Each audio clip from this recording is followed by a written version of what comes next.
কৃষ্ণ। রাধে রাধে বন্ধুরা, কেমন আছো সবাই? আশা করছি তোমরা যে যেখানে আছো সুস্থ আছো এবং ভালো আছো। গোবিন্দর কৃপায় আমিও ভালো আছি। তো তোমাদেরকে দেখিয়েছিলাম যে মা সরস্বতী এখানে মানে এসছে অঙ্গরাগ করার জন্য, সর্বমাতাজির ঠাকুর। তো অঙ্গরাগ হয়ে গেছে, তো প্রভুজি আসছে এক্ষুনি নিতে। তো আমাকে ঝটপট রেডি করতে হবে। তো আমার রেডিটা করা নেই, কারণ জামা কাপড় পরানো হয়নি। আর সত্যি বলতে আমি ভেবেছিলাম যে বিকালবেলা আমরা গিয়ে দিয়ে আসবো, যেহেতু সোমবার পুজো হবে। তো সেই জন্যে আজকের বিকালে যাওয়ার কথা ছিল, কিন্তু হঠাৎ প্রভুজি চলে আসছে। তো আমি তাড়াতাড়ি করে রেডি করে নিই, আর তোমাদের ভিডিও করেও দেখাবো। তো জানি না করতে পারবো, কারণ এক্ষুনি চলে আসবে। আর প্রভুজি যেহেতু ব্যস্ত মানুষ, বেশিক্ষণ দাঁড়াবে না। তো চলো ঝটপট রেডি করি, তোমাদেরকেও দেখায়। অত পিছনে পৌলমি ভালো করে দেয় আমার। পৌলমি ভালো করে দেয় তুই যা, আমার এখান থেকে তুই বার যাতে না পড়ে। আর দুটো ফুল নিয়ে নিতে আছে, হ্যাঁ ওখানেও আছে, ওখান থেকে নেবো। সবার ফোন ঠিক আছে? হ্যাঁ সুইচ অফ। এই বিনাটা ঠিক করে নে বাবু। প্রভু একটু বিনাটা একটু পরিষ্কার করে দেবো। বিনা আমি হাত পরিষ্কার করার সময় পেয়ে পারি। হ্যাঁ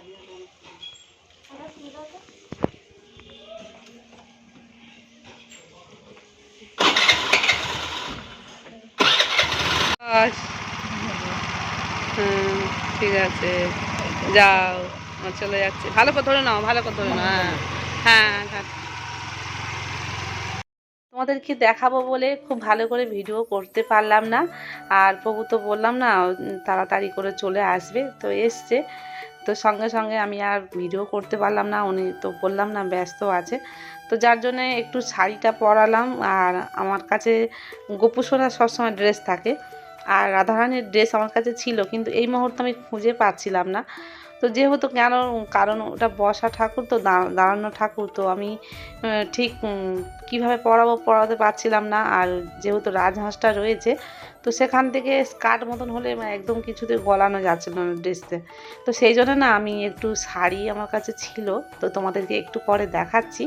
সেই শাড়ি কেটে মা সরস্বতীকে একটু তাড়াতাড়ি করে পরিয়ে দিয়েছি।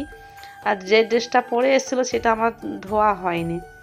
তো দেখতে পাচ্ছ আমি একটু কাচাকুচিও করে রেখেছিলাম সকালবেলা, তো এগুলো শুকনো করতে দেওয়া হয়নি। আর একদম মেঘলা হয়ে আছে, বুঝতে পারছো যে কেমন আকাশের ওয়েদারটা।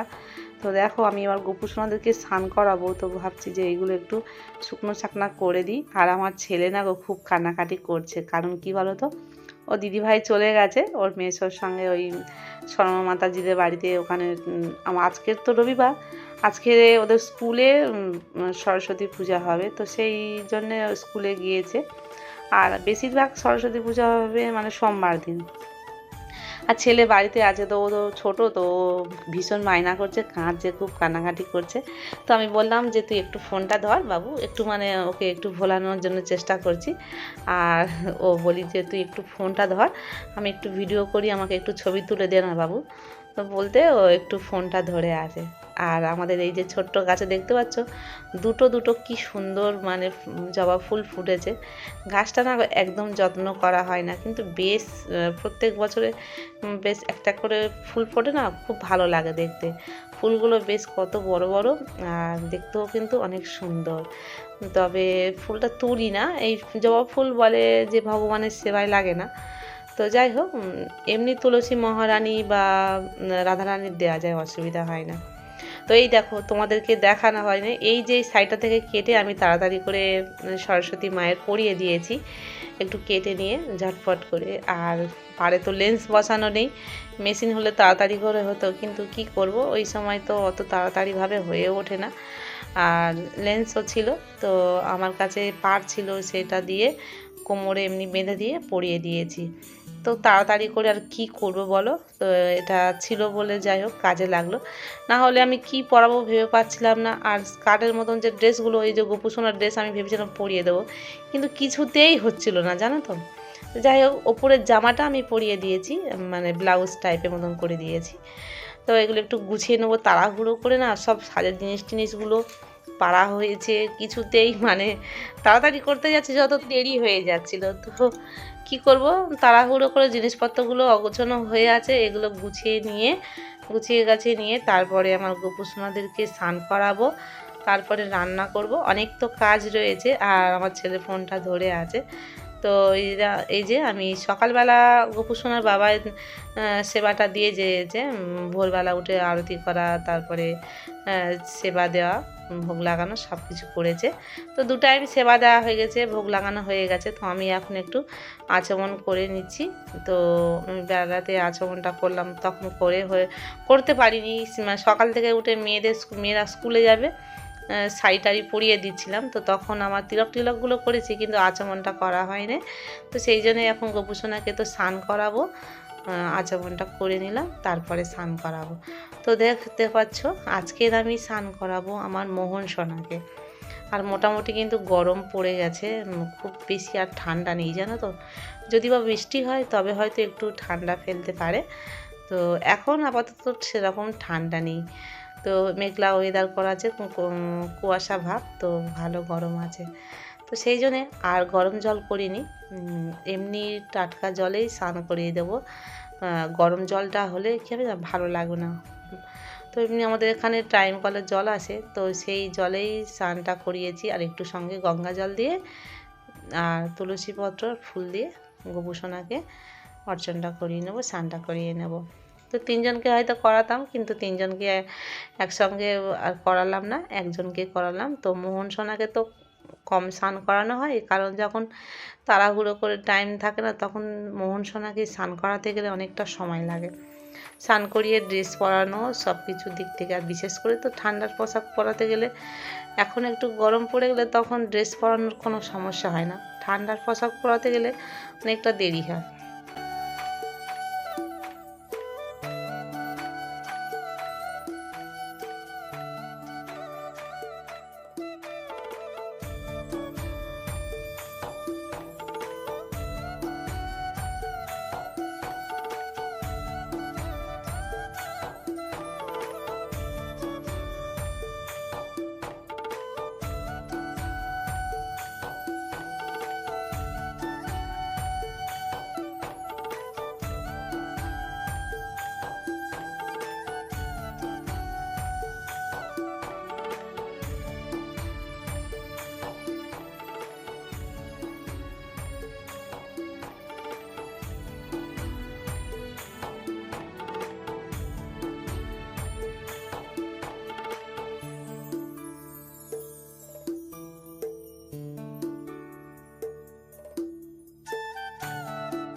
স্নানটা আমার করানো হয়ে গেছে, গাটাগুলো ভালো করে মুছিয়ে নিচ্ছি, নিয়ে তারপরে ড্রেস পরাবো। তো ড্রেস পরিয়ে তারপরে একটু ভোগ লাগাবো। তো দেখো স্নান করিয়ে আমার গোপুসোনাকে কখনো খালি মুখে রেখে দিই না। তো যা হোক কিছু ভোগ লাগাই। আমার কিন্তু এখনও রান্না হয়নি, রান্নাটা করব। তো তার আগে গোপুসোনাদের স্নান টান করে রেডি করে সমস্ত কিছু ঠিকঠাক করে তবে আমি রান্নার দিকে যাব। তো এই মুহূর্তে আমার গোপুসোনাদেরকে ড্রেস পরিয়ে নিয়ে একটু আদর করছিলাম, আর একটু ফটো তুলছিলাম। তো দেখো মোহন সোনার মুখটা কত সুন্দর লাগছে। স্নান করলে যেমন নিজেদের পরিষ্কার পরিচ্ছন্নতা ফ্রেশ লাগে, তো ঠিক আমার মোহন সোনাকে সেই রকম লাগছে। তোমরা দেখে বুঝতে পারছো তো। কাছে যখন আসি তখন ওদেরকে আবার বলি যে আমি কাজ করছি, তোমরা ভালো হয়ে থাকবে বা ভালোভাবে বসে থাকো, বা যেমন একটা মায়েরা বাচ্চাদেরকে বলে, ঠিক সেই রকমভাবে বলি। আমি যখন ওপরে আসি আবার ঘুরতে বলি, বাবু সোনারা তোমরা কি করছো, দুষ্টুমি করছো, বসে আছো বাবা, এই রকম বলি, তো ভালো লাগে। তো দেখো আগের দিনে রাত্রে মিষ্টির দোকান থেকে লাড্ডু এনে রাখা হয়েছিল। সকালে এমনি দুধ দেওয়া হয়েছে, তারপরে কলা আবার রুটি করা হয়েছিল, দেওয়া হয়েছে। তো 2টো লাড্ডু দিলাম আর 2টো রেখে দিয়েছি, সন্ধ্যার সময় আবার দেওয়া হবে। তো আমার কিছু খাবার করতে হবে, খাবার তো করা হচ্ছে না। তো একটু যা হোক কিছু করে আমি রেখে দিই, কিন্তু কৌটোটা খালি আছে। তো খাবার করা থাকলে না অতটা সমস্যা হয় না। তো বাচ্চাদের যেমন সব সময় বাড়িতে খাবার মজুদ থাকলে তারা যখন খুশি ইচ্ছা খায়, তো সেই রকম আমার গোপু সোনার জন্য খাবার আমি সব সময় রেডি করে রেখে দিই। তো গোপু সোনার বাবা তিলের নাড়ু করেছিল, কিন্তু খুব একটা ভালো হয়ে ওঠেনি যখন আমি কুম্ভ মেলাতে গিয়েছিলাম।